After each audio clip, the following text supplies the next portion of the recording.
व्यक्ति कोल्हू की बैल की तरह चलता है। पहले तेल निकाला जाता तो उसमें बैल जोत दिया जाता और आंख में पट्टी बांध दी जाती। वो नहीं कुछ भी देखता तो पूरे दिन घूमता रहता। वही आज हमारा हाल है। एक तरह से संस्कारों की पट्टी बंधी है, उसी पर हम चलते रहते हैं। ना हम कहीं देखते हैं ना किसी की सुनते। उनका बड़ा सौभाग्य लोगों का है जिनका चिंतन खुल जाए और जो सोचने लग जाए। सोचेगा वो चलेगा और जो सोच ही नहीं रहा वो चलता नहीं है। घटनाएं रोज घटनी है, हम कभी सोचते ही सोचते क्यों नहीं कि बुद्धि जड़ हो जाती है और लगातार जड़ की पूजा करते हैं। या तो मूर्ति पूजते हैं वो जड़ है, या धन को पूजते हैं वो जड़ है। सारे दिन धन के चक्कर में तो रहते, जड़ के चक्कर में रहते, बुद्धि भी जड़ हो जाती। और जब बुद्धि जड़ हो जाती तो वो चलती नहीं,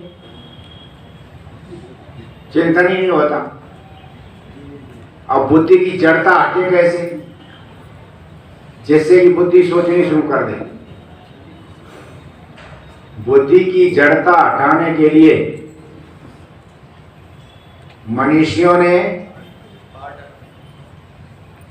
सत्संग को बताया।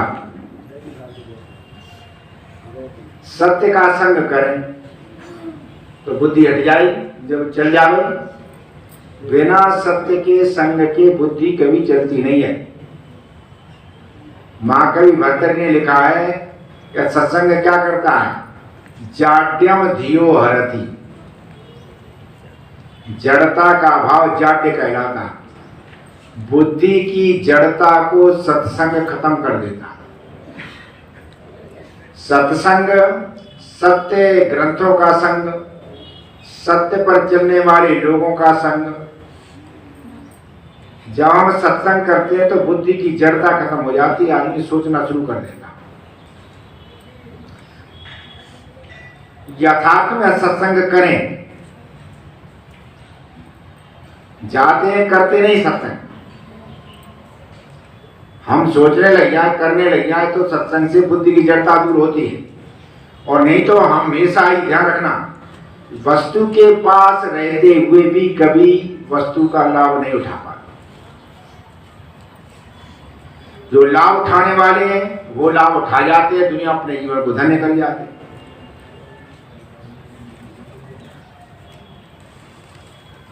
पंडित लेखराम जीवन में एक बार स्वामी दयानंद से मिले, ज्यादा नहीं, केवल एक बार। और एक बार मिलकर के इतिहास में नाम कर गए। और जगन्नाथ सदा दयानंद के संग रहा, उसने दयानंद को जहरी दे दिया। वो सदा संग रहा ना, रोटी बना खिलाता, वो जहरी बैठा।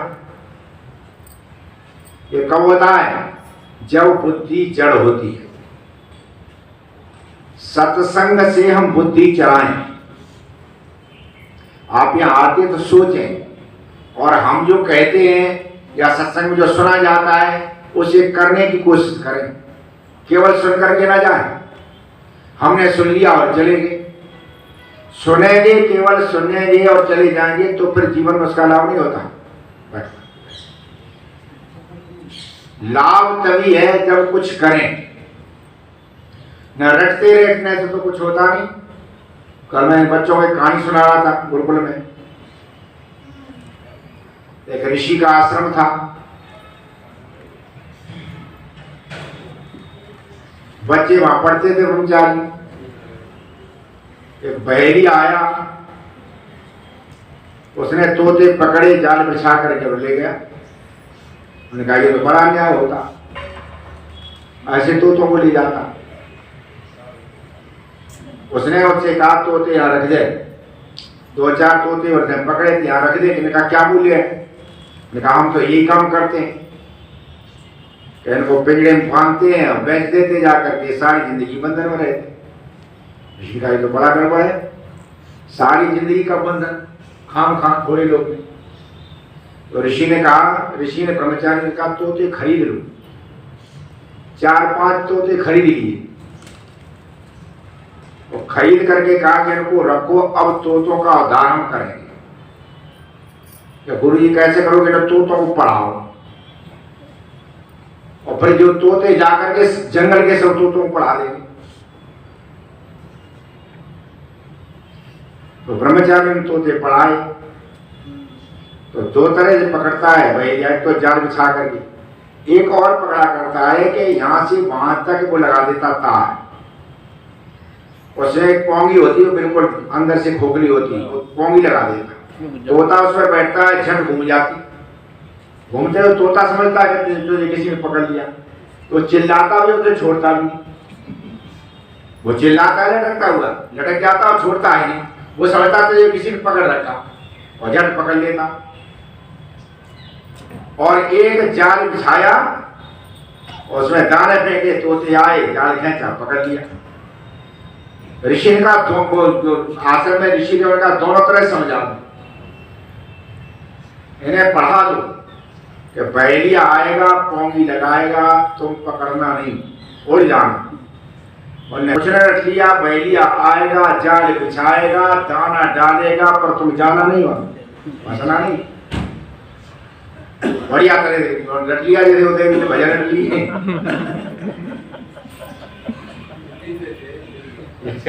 भजन रखे हैं, ऐसे ही रख लिए ढंग से।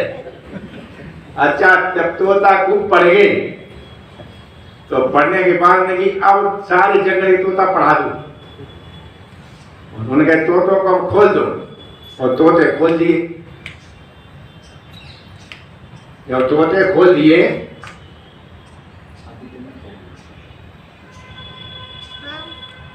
तोते जब खोल दिए तो बैलिया आया, उसने जाल बिछाया, दाना डाला, वो फिर तोते पहुंच गए पहले, जट फंस गए। वायु चिल्ला में बहेलिया आएगा, जाल बिछाएगा, और तुम फंसना नहीं। बहेलिया आएगा, जाल बिछाएगा, तुम फंसना नहीं, और फंसे बैठे और चिल्ला ये बहेलिया आएगा, जाल बिछाएगा। समझा नहीं, केवल रख लिया क्या है क्या, और फंस गए। बस ये हम रखे रहते जीवन में कि बहेलिया आएगा, जाल बिछाएगा, पोंगी लगाएगा, पर फंसना नहीं। और ये जब हमारी तोता रटन यही होती है, तो सारे जीवन यही रहता है कि बहेलिया आएगा, जाल बिछाएगा, हम फंसते रहते ना, अपने आप रटते नहीं, ना तो अपना उद्धार कर पाए, ना दुनिया का कर पाए। तो उन तोतों जैसी स्थिति हमारी ना हो, हम जीवन में समझें और समझ करके अपने जीवन में तब आगे चलें, तो निश्चित रूप से लाभ होता है। जीवन में उद्धार का मार्ग प्रशस्त होता है। यहाँ हम खूब कहते हैं, खूब, और करते लोग कम है, सुनते खूब है,